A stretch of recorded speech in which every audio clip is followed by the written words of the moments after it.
As I sit here, scrolling through the faded snapshots of moments shared with James, I find myself pondering how everything unraveled so swiftly. One moment we were mapping out weekend adventures, and the next, he vanished from my life, all because he couldn't cope with me enjoying a bit of fun. My name is Ashley, I'm 27 years old, and I'm here to share the story of how a single dress unraveled the fabric of my entire relationship. James and I shared 2 years together. At that housewarming party, where our paths first crossed, he exuded a charming confidence that drew me in. His laughter was infectious, and he possessed the rare ability to truly listen as I spoke. He is engaged in the realm of construction management, while I oversee operations as a store manager at a boutique nestled within the mall. After 8 months, we took the plunge and moved in together, and for the first year, everything felt just right. He would delight me with takeout after a long day, and I would maintain the apartment's cleanliness during his stressful projects. We formed a cohesive unit. Reflecting on the past, the tides began to shift when my Crystal experienced a divorce and suddenly felt the urge to venture out frequently.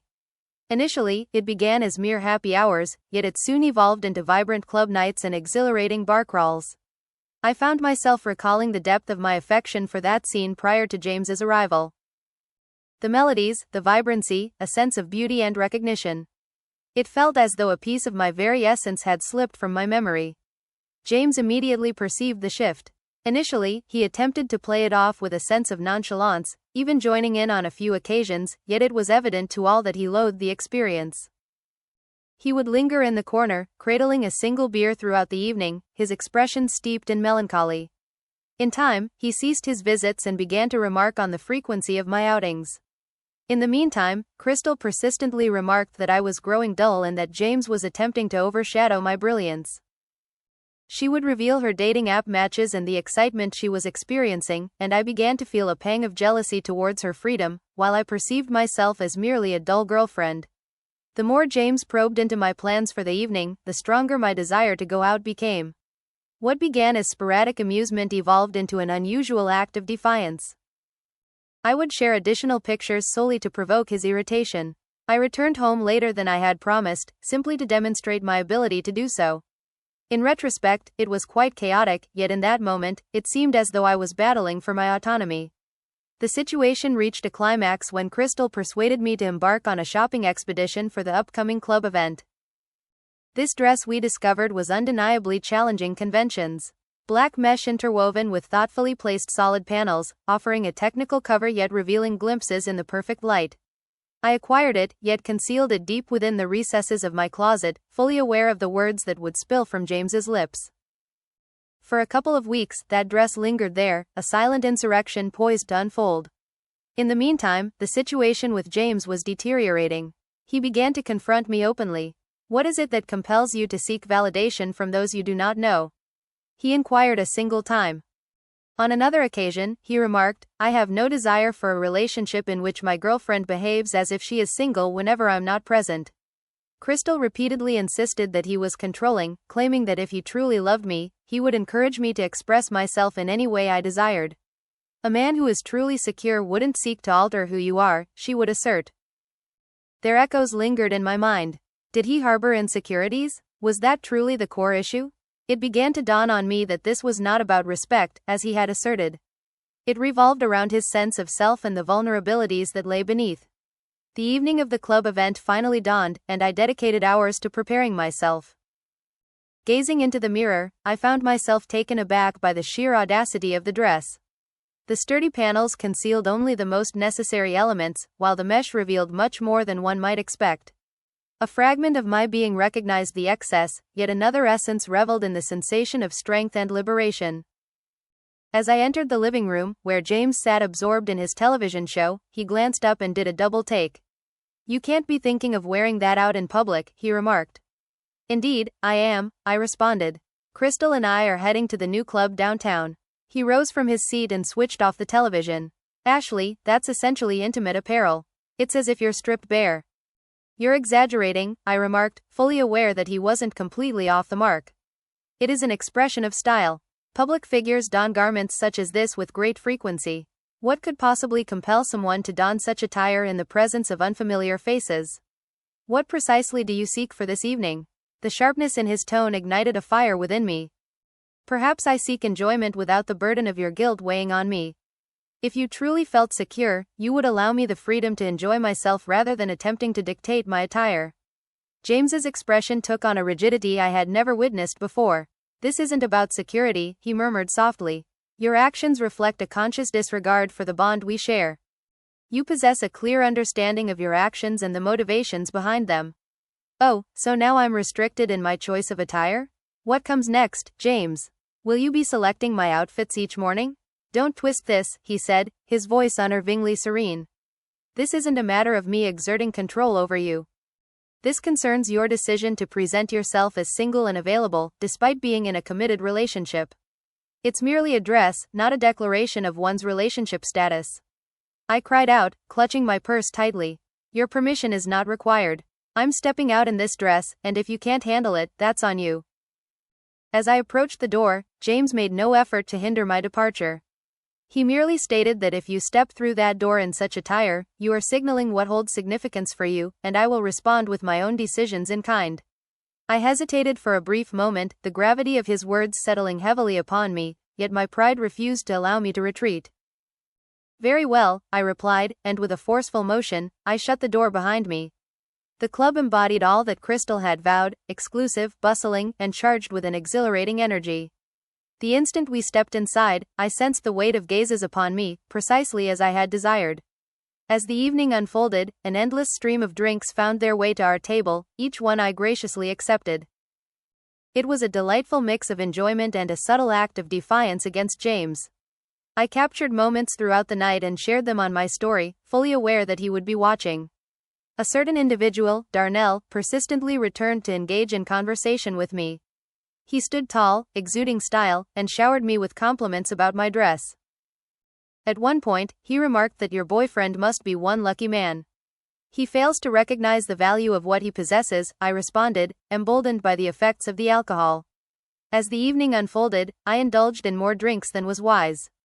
I swayed with Darnell, permitting him to draw nearer than I typically would permit. His hands settled at the small of my back, and I made no effort to dislodge them. Do you wish to escape this place? He inquired, following an especially lengthy tune. I paused, envisioning James at home, likely scrolling through my social media updates with that familiar look of disappointment etched on his face. Yet, as I reflected on his ultimatum and the extent of his control, a shift occurred within me, and I felt something break free. Indeed, I proclaimed, let us proceed. The events at Darnell's residence remain a hazy mix of remorse and intoxication. I recall his apartment, sparsely decorated as if he had only recently taken up residence. I recall the moment our lips met, a sense of wrongness flickering in my mind, yet I chose to cast that feeling aside. I recall the moment he removed that dress, the one that had stirred up so much chaos. And I recall the moment I awoke at 5 a.m., engulfed by an overwhelming wave of regret. I quietly slipped away while Darnell remained lost in slumber, summoned an Uber, and settled into the backseat, battling tears throughout the entire journey home. What have I done? This was not my doing. I had never strayed from the path of fidelity, nor had the thought ever crossed my mind. Yet, in my fervent quest to demonstrate my resolve to James, I had ventured beyond a boundary that was now irrevocably crossed. Upon my arrival home, I found James seated in the living room, wide awake and still clad in the attire from the previous night. His eyes were crimson, a result of sleepless nights or perhaps something more unsettling that I preferred not to ponder. Where have you been? He inquired, his tone echoing emptiness. In the club, I spoke swiftly. The event extended beyond its expected duration, and in the midst of it all, my phone succumbed to a lack of battery. The deception flowed effortlessly, shrouded in a veil of shame. I reached out to Crystal when you failed to return home. She informed me that you had departed hours earlier. My stomach plummeted. I ventured out for breakfast with a few companions from the club, only to find myself losing track of time. He fixed his gaze on me for what felt like an eternity, and I was convinced he could peer into my very soul, sensing the weight of my actions. Yet, all he uttered was, I can't do this anymore, Ashley. What should be done? I recently ventured out with some friends. This is precisely what I mean, you are attempting to dictate every facet of my existence. As the words slipped from my lips, I was acutely aware of their absurdity. I had spent the night with another man, and now I found myself attempting to cast James as the antagonist. Yet, I found myself unable to restrain my impulses. Confessing the reality seemed utterly unattainable. Mastering your existence? James's voice held a perilous hush. I have never dictated your actions or chosen your companions. I have merely sought the simplest form of respect, yet you seem unable to extend even that to me. The dress was not disrespectful, it was merely a statement. But then, he interrupted me. This situation transcends the dress, it revolves around your conscious choices to inflict pain, only to twist the narrative and cast me as the villain. I have reached my limit. What exactly do you mean by done? My voice unexpectedly took on a diminutive quality. It seems I am departing. I cannot remain in the company of someone who regards me as an adversary. For the first time, a genuine sense of fear enveloped me. He bore an air of seriousness. James, hold on, we need to discuss this. I regret what happened last night, it was a mistake on my part. He conceded that it was unnecessary. Yet you did, and you would once more, for you have persuaded yourself that my boundaries are merely manifestations of control issues. He grabbed a duffel bag resting by the door, one I had overlooked until that moment. I will be residing at Mike's for a time. I shall address the apartment situation at a later time. You're blowing this out of proportion, I insisted, a wave of anxiety tightening in my throat. It was a single night, adorned in one exquisite dress. This isn't merely a single evening, it's a recurring theme, and we are both acutely aware of it. He grasped his bag. I am worthy of more than this, and truthfully, so are you. He walked away, leaving me there in yesterday's attire, my makeup a mess and the burden of my actions pressing heavily on my heart. I sank onto the couch, utterly spent and nursing a hangover that left me too drained to shed a single tear. The apartment seemed to shift an atmosphere, a palpable change settling in the absence of his presence. More desolate, more frigid in some way. I picked up my phone, contemplating a call to him, yet the question lingered, what words would I choose? What approach can I take to resolve this without revealing the complete truth to him? But if I were to reveal the truth to him, would it truly mend anything, or merely cause him further pain? I opted to send a message to Crystal instead. James departed. Would you be able to come over? She made her entrance an hour later, bearing coffee and donuts, poised to enlighten me on the advantages of being free from James's domineering ways. I allowed her to speak, nodding in agreement, yet a thought began to creep in. Perhaps she hadn't been the most positive influence after all. Yet, it felt far simpler to cast blame on James than to confront the reality of my own actions. Trust me, Crystal said, her fingers gliding over the screen of her dating app, revealing a parade of potential matches. There are plenty of guys out there who won't try to change you. Yet, as I gazed upon the faces displayed on her screen, a singular thought consumed me. None of them resembled James. Not a single one would prepare soup for me during my illness, recall the true crime podcasts I had already indulged in, or possess the uncanny ability to elicit laughter from me when I found myself in despair. That night, in the solitude of my bed, the full weight of everything descended upon me. It wasn't merely the loss of James, but the very essence of the person I had transformed into. The dress, the club, Darnell, none of it truly revolved around enjoyment or self-expression. It was a matter of testing limits to discover whether they would shatter. And now that they had, I found no sense of liberation. A sense of disorientation enveloped me. The following week unfolded in a haze of routine actions. I arrived at work, donning a smile as I guided my team through the day's tasks at the store. Upon returning, I found myself in a vacant apartment. I found myself glancing at my phone repeatedly, yearning for the sight of James's name lighting up the screen, yet it remained elusive. I reached out to him once. Is it possible for us to have a conversation? Hours later, his response arrived. I need space. 3 words that resonated like the final click of a door shutting. On the 5th day of James's absence, Crystal extended another invitation for an outing. The most effective method to move on from someone is to find solace in the embrace of another, she remarked with a playful wink. The mere idea churned my stomach. As Crystal departed, a sense of disappointment lingering in the air, I found myself scrolling back through my social media, revisiting posts from the past few months. There I stood, clad in ever more revealing attire, striking increasingly intimate poses with individuals who were not my boyfriend. There existed the remarks from gentlemen to whom I had playfully replied, the late-night check-ins at clubs around 2 a.m., the narratives where my indulgence in drink was unmistakably evident.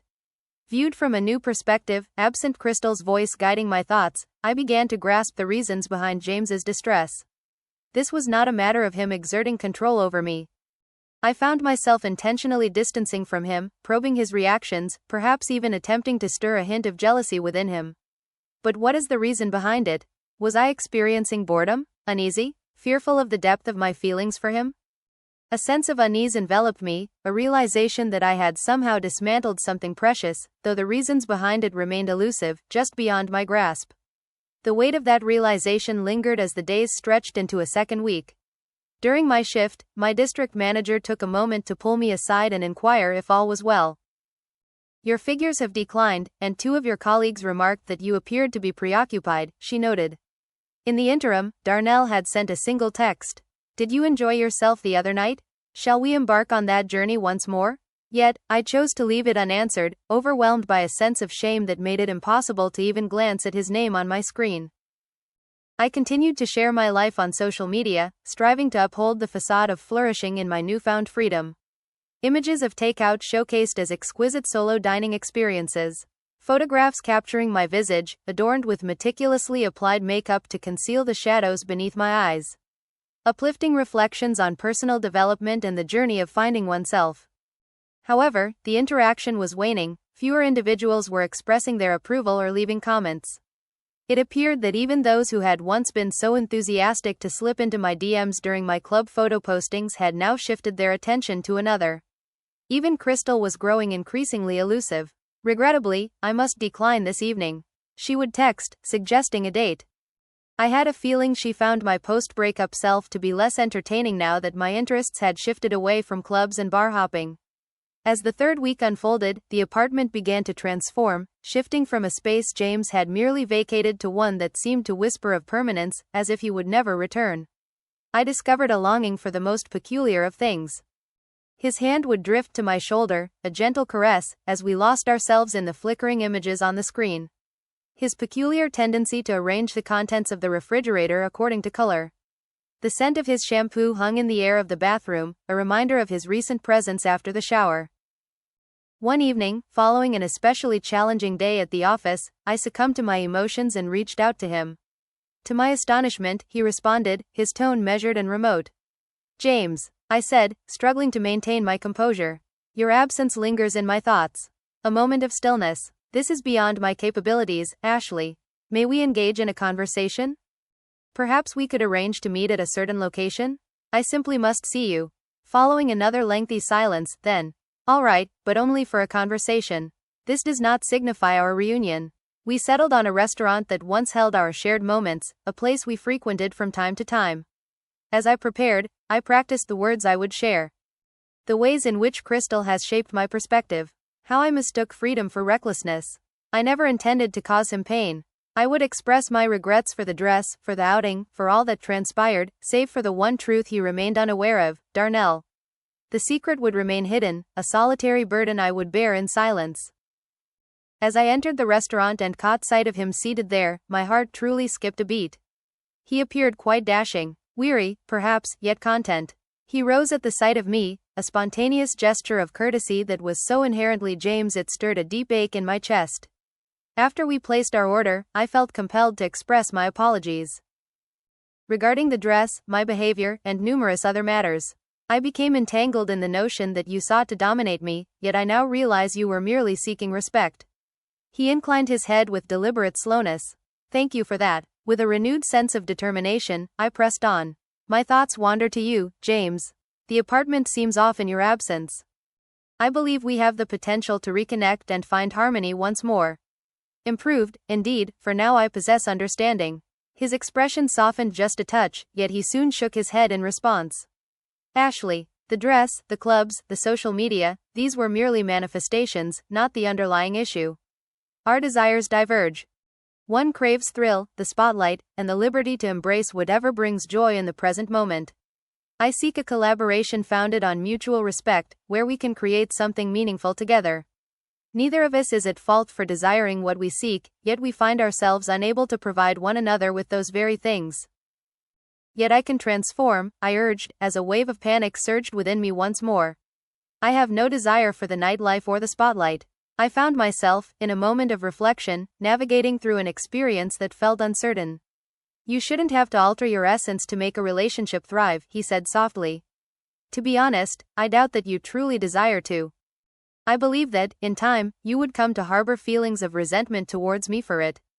That seems unjust. You're not allowing us the opportunity to prove ourselves. I offered us numerous opportunities, Ashley. Whenever I attempted to discuss how your actions impacted me, you would twist the conversation and label me as controlling. After that, we dined in a tense quiet, exchanging only the occasional trivial remarks about our jobs or acquaintances. It was a torment, occupying a space opposite someone who once understood me more profoundly than anyone else, now cautious and aloof like a mere acquaintance. As the check arrived, James reached for his wallet, extracting enough cash to settle the bill and leave a generous tip for his share. I gazed at the cash, then shifted my focus to him. Are you kidding me? You won't be able to grasp this. What is it that you seek? Where is the check? You consistently took care of the bill whenever we dined together. We have parted ways, Ashley. What would compel me to cover the cost of your meal? Heat surged to my cheeks, a tumultuous blend of embarrassment and anger coursing through me. Incredible. Truly elegant, James. A true gentleman would surely possess the courtesy to settle the bill after ending a relationship. His demeanor remained unchanged. An individual of maturity would anticipate covering the cost of their own meals. Yet, I suppose that's a facet of the issue, wouldn't you agree? You desire the liberty to behave as you please, yet you still anticipate the nurturing that comes with a devoted partnership. I did not do that. I stammered, taken aback by the undeniable honesty of his statement. He rose to his feet, collecting his jacket with a deliberate motion. I must take my leave now, and I sincerely hope you find clarity in your situation, Ashley. I sincerely wish you all the best. Is that all there is? Are you really just going to walk away? We have already completed that part, he murmured gently. This was merely to formalize the matter. He paused for a moment, then said, "Take care of yourself," before turning and making his way out of the restaurant. I lingered at the table, my gaze fixed on the remnants of my salad and the bill that lay next to it, a tumult of shock, anger, and profound disappointment swirling within me. How could he possibly leave in such a manner? How could he possibly expect me to cover the cost of my own meal, as if our connection had never held any significance? Yet, beneath the fury lay something far more troubling. The gradual awakening to the possibility that perhaps he had been correct all along. Perhaps I had been attempting to navigate a path that allowed for dual outcomes. The liberty to navigate life independently while savoring the perks of companionship. Returning to my apartment, now solely mine, I slipped off my shoes and sank into the couch, aimlessly scrolling through social media in search of solace. In a moment of spontaneity, I shared a status that was both ambiguous and incisive. There are men who may never come to value a formidable woman who is certain of her desires. Their misfortune. The praise and encouraging remarks began to flow, yet they resonated with a hollow echo, lacking their usual warmth. They remained oblivious to the true narrative that lay beneath the surface. Unbeknownst to them was the dress, darnel, and the way I had methodically distanced myself from someone who genuinely cared for me. I shut the app and surveyed the apartment, which lingered with countless echoes of James. Perhaps he was indeed correct. Perhaps our desires were not aligned after all. Yet, in solitude, grappling with the aftermath of my decisions, I found myself questioning whether the desires I once held were truly worth the sacrifices I had made.